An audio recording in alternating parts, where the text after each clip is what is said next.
Under the fractured moon, a silver dagger whispered secrets to the frost-kissed wind, promising vengeance where the pack's loyalty had turned to ash.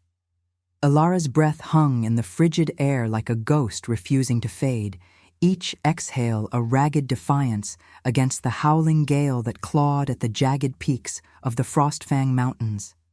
The snow fell in relentless sheets, blanketing the world in a merciless white that swallowed sounds and softened edges, turning the forest into a labyrinth of illusions. She stumbled forward, her bare feet numb against the icy crust, the thin shift of wool clinging to her skin like a shroud soaked in betrayal. The pack's howls echoed distantly behind her, triumphant, merciless, chasing her into exile as if she were a shadow unworthy of the moon's grace. They had cast her out at dawn when the first light bled across the snowfields like spilled blood. Ilara, the unmarked Omega, daughter of a disgraced Beta who had dared whisper against the Alpha King's iron rule. No mate bond had claimed her, no scent called her home. She was adrift, a vessel cracked by rejection. The Elder's words still burned in her ears, sharp as thorns. You carry no light of the goddess, only the stain of your bloodline. Be gone, lest your shadow taint the pack's strength. Her father's rebellion, a futile stand against the king's endless wars, had marked her forever, a curse woven into her veins. They had stripped her of her furs, her talismans, leaving only the cold bite of wind and the weight of a hidden secret pressed against her chest. Beneath her shift, concealed in a pouch of leather, lay the symbol of her shattered world, a silver locket etched with the crescent moon of the goddess, its chain broken long ago by her father's hand. Inside, a dried petal from a blood rose, crimson even in death, pressed between the halves like a heart preserved in ice. It had been his gift to her on her 18th moon cycle, a whisper of protection against the pack's hierarchies. "This will guide you when the wolves turn," he had said, his eyes shadowed by the guilt of his own choices. Now, it pulsed against her skin, warm as forbidden fire, a reminder that survival demanded more than endurance. It demanded cunning. The forest thickened around her, ancient pines groaning under the snow's burden, their branches like skeletal fingers reaching for the indifferent sky. Ilara's legs trembled, the chill seeping into her bones, but she pressed on, driven by the ember of rage that no frost could extinguish. The pack's territory lay miles behind, a realm of roaring hearths and unyielding loyalty, ruled by King Thorn, the Alpha whose name evoked both awe and dread. Tall as the mountain spires, his presence a storm of authority and sorrow, he had unified the clans through blood and decree, yet whispers spoke of a deeper wound, a guilt that haunted his silvered gaze. Ilara had seen him once, from the fringes of the Great Hall, his broad shoulders bowed under the weight of a crown forged in endless winters. But he was no savior to her. He was the architect of her father's fall, the one who had let justice twist into exile. She collapsed against a boulder, its surface slick with rime, and clutched the locket tighter. The wind carried the faint scent of pine resin and distant smoke, teasing her with the illusion of warmth. Her mind raced, piecing together fragments of overheard tales, the king's solitary hunts, his aversion to false bonds, the rumors of a curse that bound him to isolation. Omegas like her were meant to heal, to mend the fractures in Alphas' souls, but Ilara had no such gift, or so they believed. In the depths of her desperation, a darker path had crystallized, infiltrate the heart of the kingdom, feign the sacred mate bond that the goddess supposedly wove, and strike where it hurt most. The locket would be her tool, its blood rose petal ground into a potion to mimic the intoxicating pull of destiny. One poisoned kiss under the full moon, and the tyrant would fall, his empire crumbling like snow in spring thaw. But doubt gnawed at her, sharper than the cold. What if the bond's illusion held too well? What if his eyes, those storm-gray depths, saw through her facade?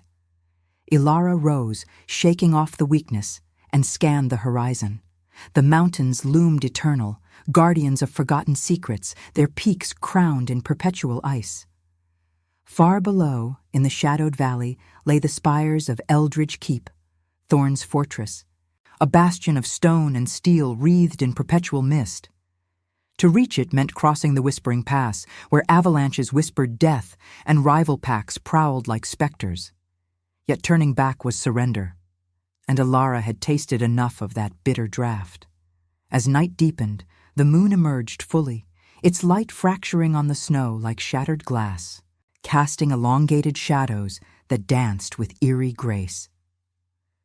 Ilara's skin prickled, not just from the frost, but from an inexplicable pull, a lunar tide stirring in her blood. The locket warmed again, the blood rose within, seeming to thrum with a life of its own. Was it the goddess's whisper, or merely her fevered imagination? She whispered a vow to the indifferent stars. By blood and moon, I will claim what was taken. Redemption or ruin, it ends with him.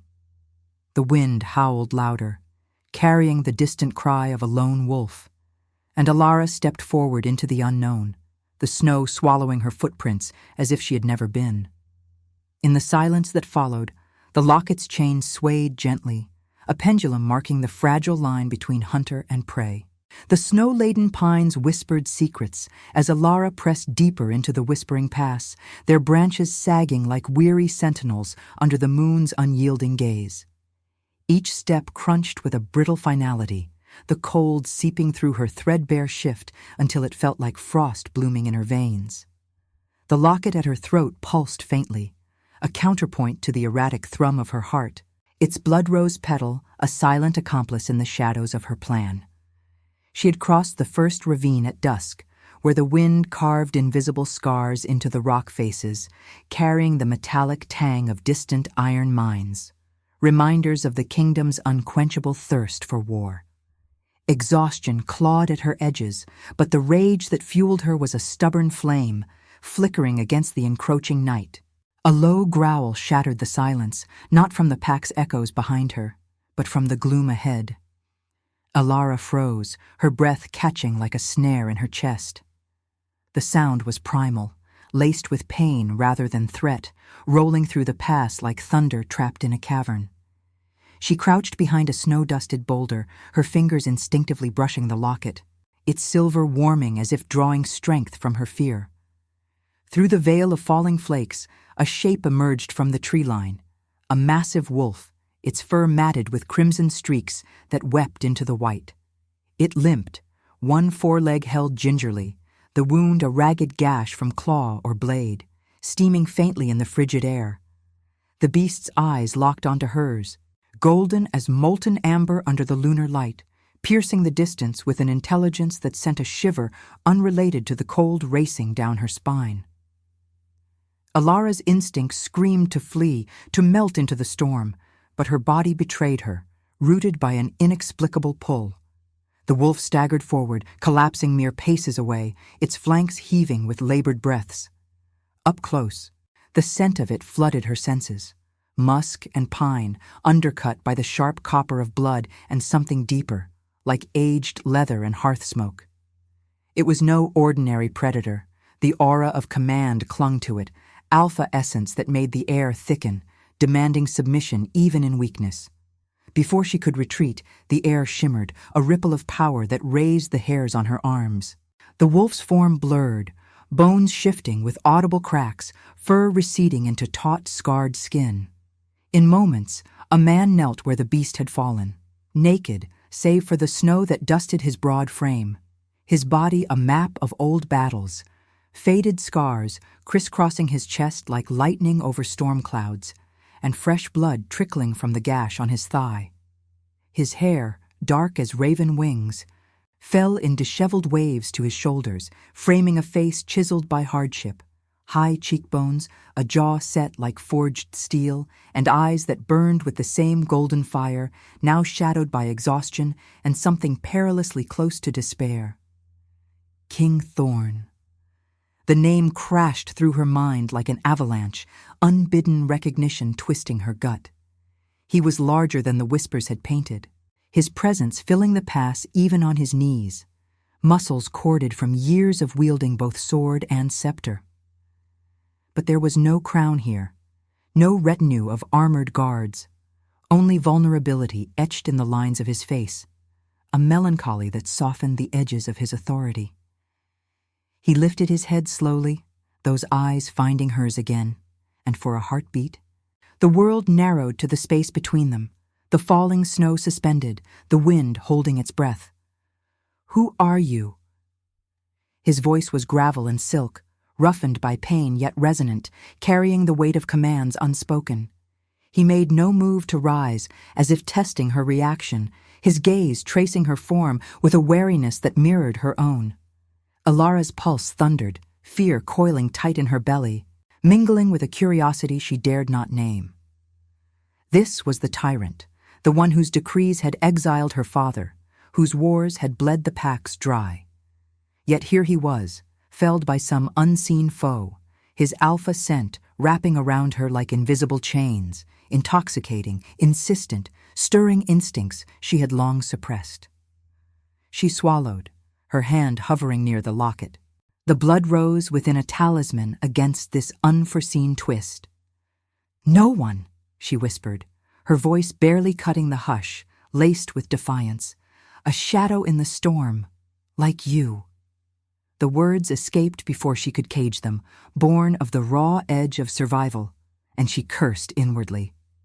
To reveal even that much was folly.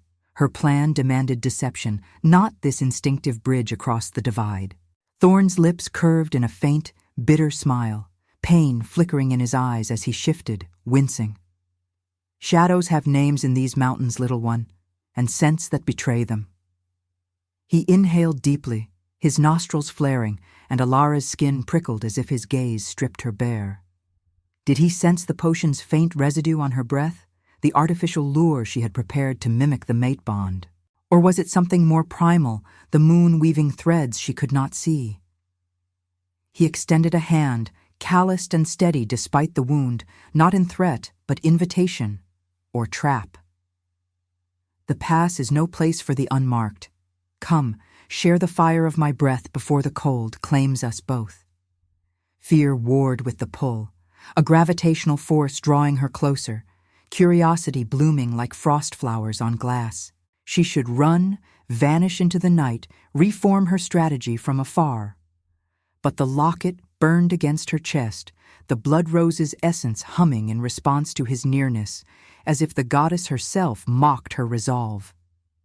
Step by step, against every rational scream, Ilara approached, the snow yielding softly beneath her. The connection sparked, instinctive and denied, a fragile spark in the heart of the gale, fear's shadow giving way to the dangerous allure of the unknown. As she knelt beside him, the warmth of his body cutting through the chill like a forbidden hearth, Thorn's eyes held hers, unblinking, a storm of secrets brewing in their depths. The wind howled on, oblivious, while the moon watched, silver and silent, casting their entwined shadows long across the frozen earth. And now, I invite you to leave a trace of your presence in the comments. Tell us where in the world you're watching from, and the exact hour you hear this story. We wish to know how far these northern confessions travel, and at what moments of the night they find you. The cave's mouth gaped like a wound in the mountainside, exhaling a breath of ancient dampness that mingled with the storm's fury outside. Ilara hesitated at the threshold, the wind whipping her hair into a frenzy of dark strands, while Thorn's hand, warm, unyielding, gripped her wrist, pulling her into the shadowed embrace of stone. The contact sent a jolt through her, not just the alpha's heat searing against her chilled skin, but something deeper. A resonance that hummed in her bones like the distant toll of a forgotten bell. She yanked free, her eyes narrowing in the dimness, the locket at her throat a sudden anchor, its blood rose petal pressing like a warning against her racing pulse. "Inside," Thorn murmured, his voice a low rumble that echoed off the walls, laced with the authority of one who bent wills without effort. He rose unsteadily, favoring his injured thigh, the gash there already clotting with unnatural speed. Alpha healing, she reminded herself, though the blood still stained the snow in dark petals mirroring the one hidden against her chest. Naked and unashamed, he moved with the grace of a predator reclaiming its domain, gathering fallen branches from the cave floor to pile near its heart. With a flick of his fingers, sparks leaped from flint in his discarded pouch, igniting the tinder into a modest blaze. Flames danced, casting flickering gold across his scarred torso, illuminating the web of old wounds, a slash across his ribs from some long-ago betrayal, a burn on his shoulder like the mark of cursed iron. Alara lingered by the entrance, her back to the fire's warmth, scanning the blizzard beyond. The Whispering Pass was a treacherous vein in the Frostfangs, riddled with echoes that deceived the ear, rocks tumbling like footsteps, wind mimicking howls. But now, a true threat stirred. The faint, rhythmic thud of paws on snow, growing insistent, carried on gusts that reeked of unfamiliar pack musk, sharp with aggression and the tang of oiled steel. Rivals. She had heard the tales, rogue clans from the eastern ridges, emboldened by Thorn's solitary hunts, sniffing weakness in the king's unguarded nights. They sought his throne, his blood, to shatter the fragile peace his iron rule had forged.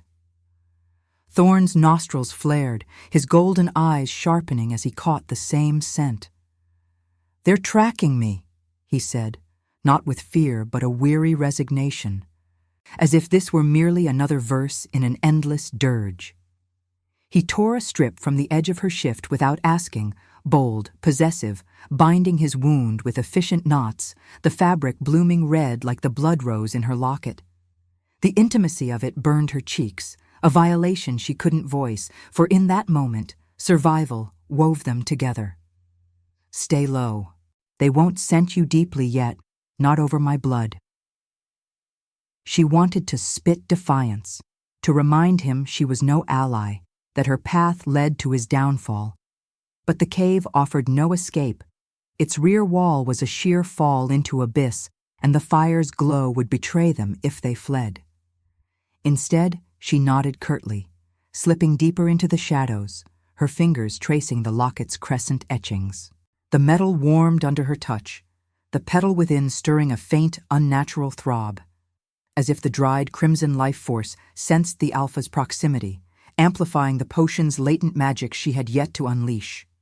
Feign the bond, strike true. Yet here, in this forced proximity, doubt coiled like smoke. His scent enveloped her, not the cloying lure of her brew, but something authentic, raw as the wind-scoured peaks, pulling at instincts she had buried under layers of hate. The howls came then, closer, a chorus of 5 or 6 voices splitting the night, eager, ravenous. Thorn extinguished the flames with a handful of snow, plunging them into inky blackness, broken only by the moon's pale sliver filtering through the entrance. He positioned himself at the fore, body coiled like a spring, muscles taut and glistening with sweat despite the chill. Alara pressed against the wall, heart pounding a war drum in her ears, the stones cold leaching into her spine. A silhouette loomed outside, then another. Hulking betas with fur cloaks matted by travel, eyes gleaming feral in the lunar light. Their leader, a scarred brute with a notched ear, snarled words into the gale. "The king's blood will warm our dens, brothers. No more bending knee to his guilt-ridden throne." Thorn lunged without warning, a blur of shadowed fury, colliding with the first intruder in a clash of flesh and fang. The cave mouth became a maelstrom. Grunts and the wet rip of claws, snow scattering like shattered ice. Ilara's breath hitched, adrenaline surging as one beta broke through, his gaze locking on her hiding place. He lunged, reeking of stale blood and triumph, but she moved on instinct, grabbing a loose rock, smashing it into his temple with a force born of her own exiles. He crumpled, stunned, and Thorn finished him with a precise twist, his eyes meeting hers in the fray, a flash of surprise, then something warmer, unspoken gratitude threading through the chaos. The skirmish ended as swiftly as it began, the rivals retreating into the storm with yips of frustration dragging their wounded. Silence fell, heavy as the snow now drifting through the entrance, and Thorn slumped against the wall, breathing ragged, new gashes weeping crimson across his arm. He relit the fire with trembling hands, the flames leaping higher, illuminating the cave's veins of quartz that sparkled like captured stars. Ilara approached warily, kneeling to tear another strip from her shift, this time offering it freely, pressing it to his freshest wound. Their fingers brushed, a spark igniting not from the blaze but from the contact, her skin tingling with an empathy she hadn't anticipated. He was no monster here. Just a man forged in endless winters, his melancholy gaze holding stories of losses she could almost taste, mates fallen in war, betrayals that scarred deeper than claws. "Why help?" she whispered, her voice cracking like thin ice, the locket's warmth spreading through her chest as if the blood rose bloomed anew. The question hung between them, laced with her hidden intent, but in his eyes, she saw no suspicion, only a quiet recognition, as if he glimpsed the fractures in her own soul. "Because the storm spares no one," he replied, his hand covering hers briefly, the touch lingering like a vow unspoken. "And in the dark, even shadows need light." The words wrapped around her, softening the edges of her resolve, turning fear into a tentative bridge. Outside, the wind mourned the fallen, weavos fading into the night, while inside, the fire crackled softly, a fragile sanctuary where empathy took root, binding them in the moon's indifferent watch. Ilara pulled back, heart warring with mind, the locket a pulsing reminder of paths yet to diverge. But for now, in the hearth's glow, the divide narrowed, empathy weaving threads she could no longer ignore. The fire's embers pulsed like a faltering heartbeat in the cave's cradle, casting elongated shadows that danced across the quartz-veined walls, turning the stone into a mosaic of captured moonlight. Ilara sat cross-legged on the packed earth, her knees drawn close, the remnants of her shift now ragged edges that whispered against her skin with every shift of breath. The air hung thick with the scent of scorched pine and drying blood, a visceral tapestry that clung to her like the king's gaze, unyielding, probing, as if he could unravel the threads of her deception with a single glance. Thorn leaned against the opposite wall, his wounds bound but his body still radiating heat, a forge's glow in the chill that seeped from the stone. His golden eyes, softened by the fire's amber light, traced her face, lingering on the locket that now lay exposed against her collarbone, its silver crescent catching the flames like a winking secret. She felt exposed, not just by the tattered cloth, but by the way his presence stirred the air between them, thickening it with unspoken questions. The blood-rose petal within the locket had grown warmer since the fight, its essence seeping through the metal like a slow bleed, syncing with the rhythm of her pulse. She had meant to use it as a lure, grinding its dried crimson into a potion to feign the mate bond's intoxicating pull, a siren's call to draw him close for the kill. But now, in this fragile truce, it felt alive, insistent, as if the goddess had laced her father's gift with a will of its own. Ilara's fingers twitched toward it, but she stilled, meeting Thorn's stare with feigned composure. "The rivals. They'll return," she said, her voice a low murmur swallowed by the cave's echoes. "Your throne calls to wolves bolder than those." He inclined his head, a faint smile ghosting his lips, melancholy, knowing, like the curve of a scythe under frost. "They always do. Betrayal is the shadow of power, little shadow. It follows where the moon leads." His words carried the weight of confessions long buried, his voice roughened by pain, yet laced with a philosophical calm, as if he spoke not just to her, but to the flames themselves. He shifted, wincing as fresh blood welled through the bandage on his arm, the crimson stark against the white strip torn from her garment. Ilara's instincts flared. Omega's empathy, unbidden, urging her to tend him again, but she resisted, clenching her fists. He was the chain that bound her father's fate, the architect of exiles like hers. Yet the locket thrummed, a counterpoint to her resolve, drawing her gaze downward.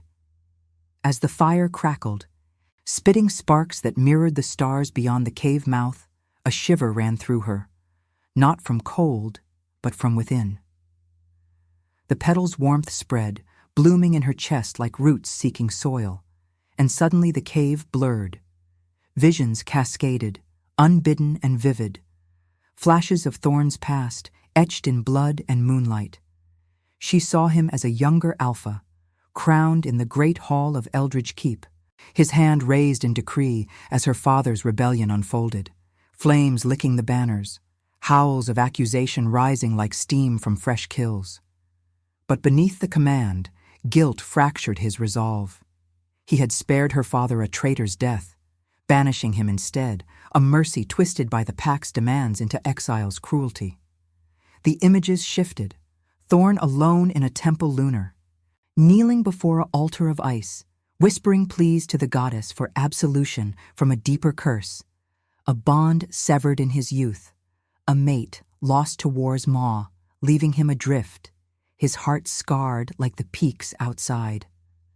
Alara gasped, the vision snapping taut as a bowstring, pulling her back to the present.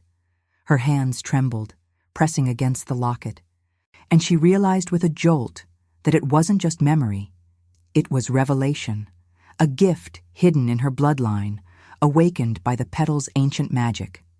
The Pathfinder, the elders had whispered of in hushed tales, omegas marked not by scent, but by sight, able to pierce the veils of fate, guiding alphas through the labyrinth of their wounds.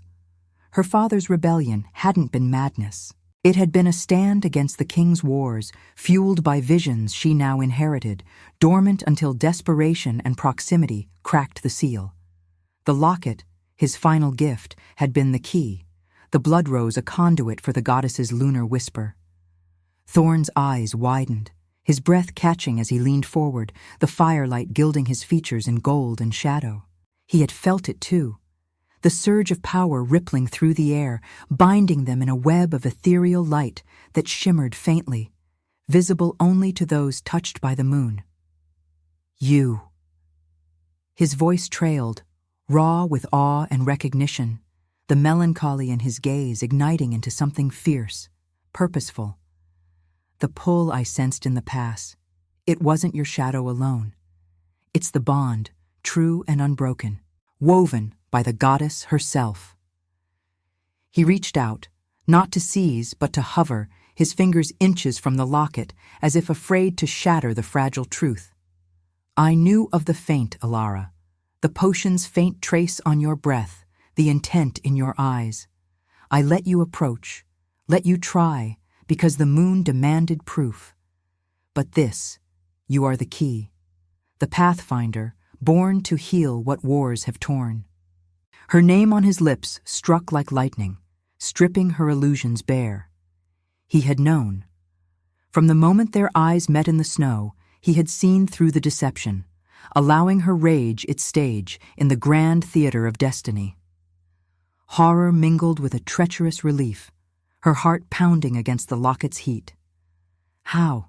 She whispered, voice fracturing like ice under pressure. You should have killed me, cast me to the wolves. The visions lingered in her mind's eye. His guilt, not tyranny, but a king's burden, the curse of isolation that her gift alone could mend, guiding him to redemption or ruin if she chose vengeance still.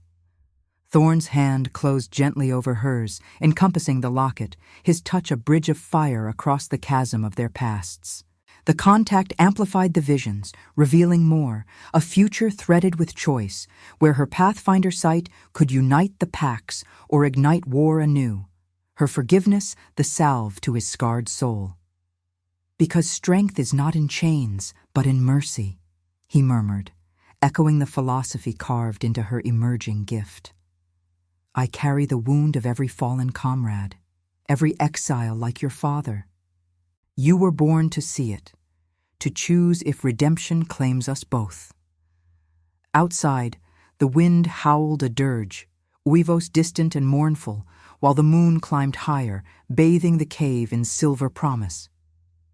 Ilara's resolve wavered, the blood rose's essence flooding her with the weight of possibility. Love as proof, not prize, demanding she confront the ethical precipice, wield her sight for healing, or let the shadows of betrayal consume them under the indifferent sky. The flames guttered low, mirroring the turmoil in her chest, as Thorn's gaze held hers, a silent plea, a destiny unveiled, forcing her to question if the hunter had become the light he sought. The cave's quartz veins gleamed like fractured memories under the dying fire's glow, each flicker a reminder of truths unearthed too soon. Ilara's breath came shallow, ragged, as Thorn's hand lingered over hers, the locket trapped between their palms, a pulsing heart of silver and crimson binding her gift to his gaze. The vision still echoed in her mind, not as fleeting shadows, but as indelible scars. His mercy in sparing her father, twisted by the pack's vengeful howls into exile's blade. The wars he waged not for glory, but to shield fractured clans from greater chaos, each victory staining his soul with the blood of the fallen. Yet the weight of it crushed her, the knowledge that her feigned bond, her plotted strike, had been a thread in the moon's vast tapestry, allowed to weave because he sought not domination, but absolution through her choice. She pulled away, the contact breaking like thin ice under boot, her skin tingling with the ghost of his warmth. The air in the cave thickened, heavy with the scent of smoldering wood and the metallic tang of his healing wounds, now scabbed over but weeping faint rivulets that traced paths down his arm like crimson rivers on snow. Outside, the storm had eased to a mournful whisper, the wind carrying distant weavos that twisted her gut. Not the rival's retreat, but something older, more insidious, the pack's summons echoing from Eldridge Keep like a siren's call to judgment. Thorn rose slowly, his silhouette towering against the entrance, moonlight etching his scars in silver filigree. "They come," he said, voice low and resonant, laced with the melancholy of a king who knew betrayal's bite all too well. The elders, the betas loyal to the old ways, and with them, the traitor who felled me in the pass, Kale, my brother's shadow, hungry for the throne I've bled to hold. Ilara's heart clenched, the locket burning against her chest as if the blood rose within thirsted for the confrontation ahead. Kale, the name surfaced from pack whispers, a rival alpha from the eastern ridges, once Thorn's sworn kin, twisted by ambition into the architect of her father's downfall. He had poisoned the council's ears, framing her sire's rebellion as treason pure, all to erode Thorn's rule from within. The visions had shown it. Kale's blade in the dark, not just wounding the king, but severing alliances, driving wedges into the clans with lies of Thorn's weakness, his cursed isolation. Now, with Thorn vanished on his solitary hunt, Kale would rally the pack at the keep, proclaiming the Alpha's death to seize power.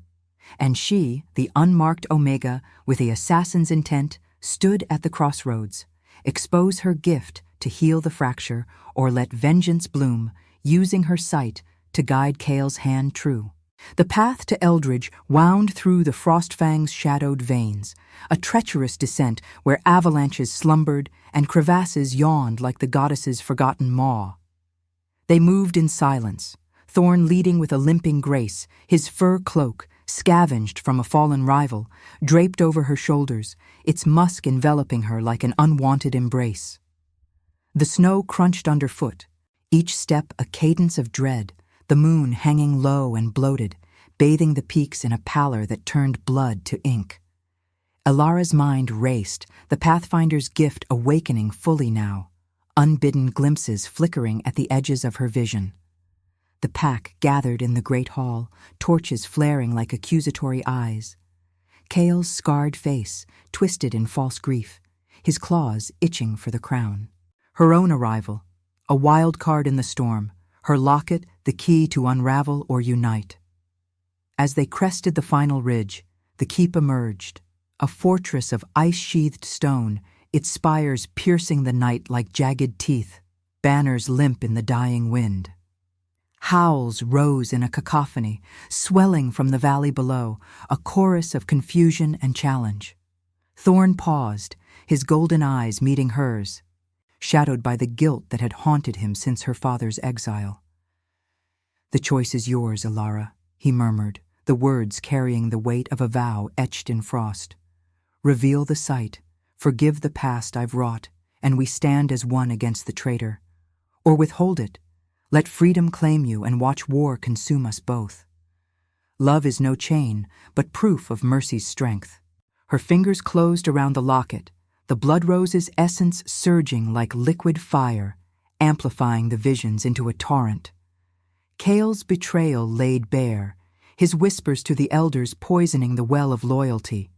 Thorn's wars, not conquest, but desperate wars against invading hordes from the shadowed south. Her father's stand a spark that could have ignited alliance if not for the traitor's lies. Freedom tempted, slip away into the night, her vengeance a private pyre, leaving the packs to their fates. But the gift hummed deeper, revealing the ethical precipice. Forgiveness as power, not surrender, her compassion the blade to sever Cale's web. War would bleed the innocent. Omegas like her cast to the winds anew. Unity, fragile as moonlit ice, could heal the wounds her father died dreaming of. The descent blurred into motion, Thorn's form shifting mid-stride to wolf, a massive shadow bounding ahead, while Alara followed on foot, the cloak billowing like wings of raven night. They breached the outer wards as dawn's first blush bled across the snowfields, the pack's sentries scattering in shock. The great hall loomed, its iron-bound doors flung wide, revealing the throng within. Elders in robes of white fur, betas snarling oaths, and Cale at the dais, his notched ear twitching as he raised a claw-tipped hand, proclaiming Thorn's demise. "The king has fallen to the mountain's wrath. I claim the blood right." Thorn burst through, human once more. Naked and unbowed, his roar shattering the hall like thunder cracking stone. Chaos erupted, claws unsheathed, howls clashing in a symphony of fury. Kyle whirled, eyes widening in feral glee, lunging with a dagger drawn from his belt, its blade poisoned with the same venom that had grazed Thorn in the pass. Ilara surged forward, the locket flaring hot, her voice cutting the din like lunar light through fog. "Traitor!" The word unleashed her gift, visions projecting into the air like ethereal smoke. Cale's machinations unveiled, his frame of her father a lie to mask his own grabs for power.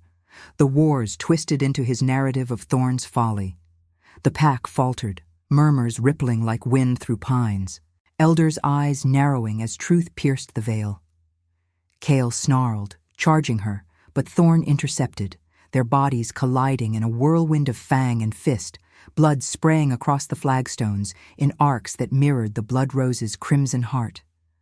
Alara stood frozen, the moral crux upon her. Intervene with her sight to guide Thorn's mercy, sparing Cale for trial and forging peace.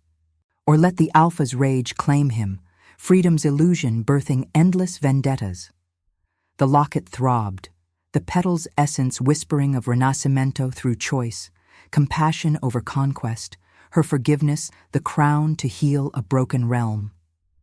As Cale's blade grazed Thorn's side, drawing fresh blood that steamed on the cold stone, Ilara stepped into the fray, her hand outstretched, the gift igniting in a blaze of silver light. "Enough," she breathed, visions binding the combatants, forcing Cale to his knees under the weight of exposed sins.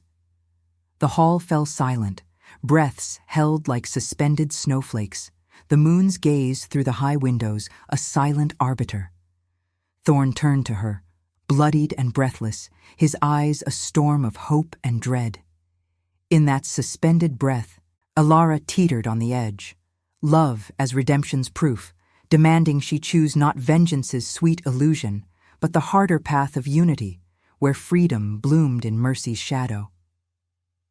The wind outside howled a question, unanswered as the pack watched, the ethical flame flickering in her soul, poised to ignite war or weave the first threads of healing under the indifferent sky. The great hall of Eldridge Keep thrummed with the aftershocks of revelation, the air thick as congealing blood, heavy with the scents of sweat-soaked fur, scorched iron from fallen torches, and the sharp, acrid bite of fear. Moonlight streamed through the arched windows high above, fracturing across the flagstones in silver shards that painted the chaos in ethereal strokes, bodies frozen mid-snarl, elders' robes pooling like spilled snow, Betas' claws half extended in oaths now hollow. Alara stood at the heart of it, her outstretched hand trembling, the locket's silver crescent ablaze with an inner fire that pulsed in time with her ragged breaths. The blood-rose petal within had unfurled its final secret, its crimson essence flooding her veins like liquid moonlight, amplifying the Pathfinder's gift until the visions hung tangible in the air, spectral threads weaving Kale's treachery into a noose of light, his lies coiling around the pack like smoke from a dying pyre. Kale knelt before her, his notched ear twitching in the silence, eyes wild with the fury of the unmasked, once a shadow brother to Thorn, now a serpent coiled in the grass of ambition. His dagger lay discarded, its poisoned edge dulled by the hall's chill, but the venom lingered in his snarl, a low rumble that vibrated through the stone. "Witches' illusions!" he spat, spittle flecking his lips, his massive frame straining against the ethereal bonds her sight had woven. "The king is cursed, barren of bond, his wars a folly that bleeds us dry. I acted for the pax, for strength. Not this. This Omega's fever dream." Thorn loomed beside her, his chest heaving, fresh blood tracing rivulets down his side from Kale's glancing strike, staining the flagstones in patterns that echoed the blood rose's eternal bloom. His golden eyes, storm-tossed and weary, fixed not on the traitor, but on Alara, a silent anchor in the maelstrom. The guilt that had shadowed him since her father's exile now lay bare, etched in the lines of his face, mercy's price, paid in isolation, his ethical core demanding he spare even the betrayer if redemption could claim him. Yet the pack's howls rose anew, a tide of confusion and bloodlust swelling from the fringes, Betas shifting restlessly, their loyalty fracturing like ice under the moon's indifferent gaze. War hovered on the precipice, a breath away from erupting into claw and fang, spilling more crimson across the winter realm he had fought to unify. Alara's heart fractured under the weight, the locket searing her skin like a brand of destiny. Freedom whispered temptations. Let Kale rise. Let the hall dissolve into the carnage her vengeance craved, slip from the shadows as the unmarked Omega once more, her father's ghost sated by the king's fall.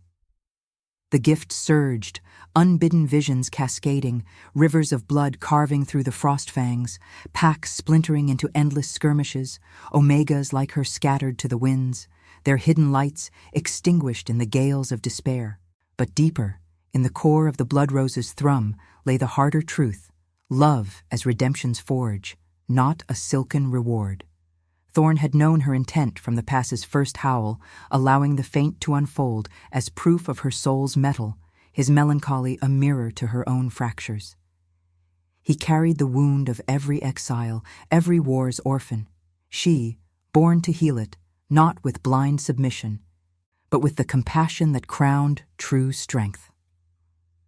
The wind outside the keep moaned a dirge, rattling the banners like skeletal wings, carrying the distant weavos of the mountain's eternal watchers. Alara stepped forward, her bare feet cold against the blood-slick stone, the ragged shift clinging to her like a second skin woven from exile's threads.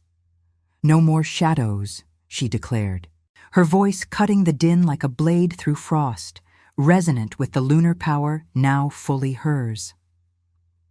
The visions intensified, projecting into every mind.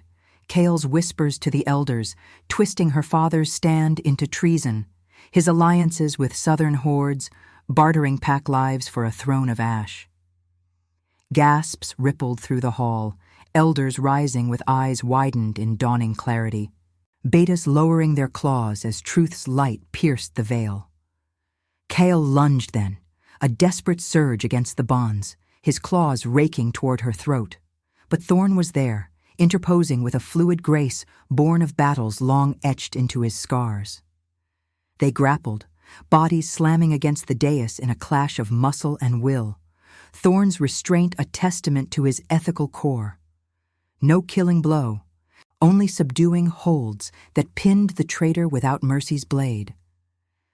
Blood welled anew from Thorn's wounds, mingling with Chaol's, the coppery scent flooding Alara's senses, grounding her in the visceral now.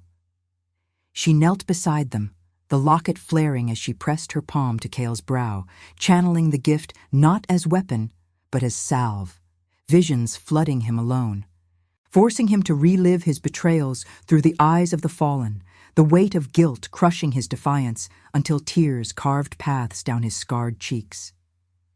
"Choose," Thorn rasped, his gaze locking with hers over Chaol's prone form, breath hot and labored, the melancholy in his eyes softening to a vulnerable plea. The pack encircled them, silent now, the moon's light pooling at their feet like spilled silver. Sacrifice tempted, end Chaol here, claim the throne's shadow for her own retribution.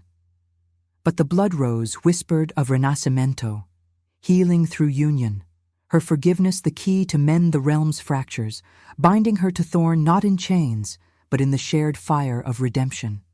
Freedom was no solitary path. It bloomed in compassion's embrace, her pathfinder sight, the bridge to a destiny where love proved the soul's unyielding strength. With a breath that tasted of pine and resolve, Alara nodded, the locket cooling against her chest as the visions receded, leaving clarity in their wake. "Mercy," she whispered, the word a vow etched in lunar frost. The ethereal bonds dissolved. Chaol, slumping in defeat, hauled away by elders for trial under the pack's renewed gaze. Justice, not vengeance, the ethical flame ignited. Thorn rose, pulling her to her feet, his hand enveloping hers in a union forged of choice, his scars a map she now read with empathy's light. The hall erupted in howls of tentative unity, the moon bearing witness as the first threads of healing wove through the winter's heart, rejection reborn as destiny, guilt's burden shared, love's proof sealing their bond under the eternal sky. In the quiet that followed, as dawn's blush kissed the spires, Alara felt the blood rose's petal crumble to dust within the locket, its essence released into the air like a final sigh, the symbol of her rebirth complete.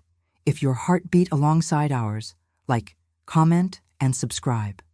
Because every soul that joins our moon keeps the flame of redemption alive.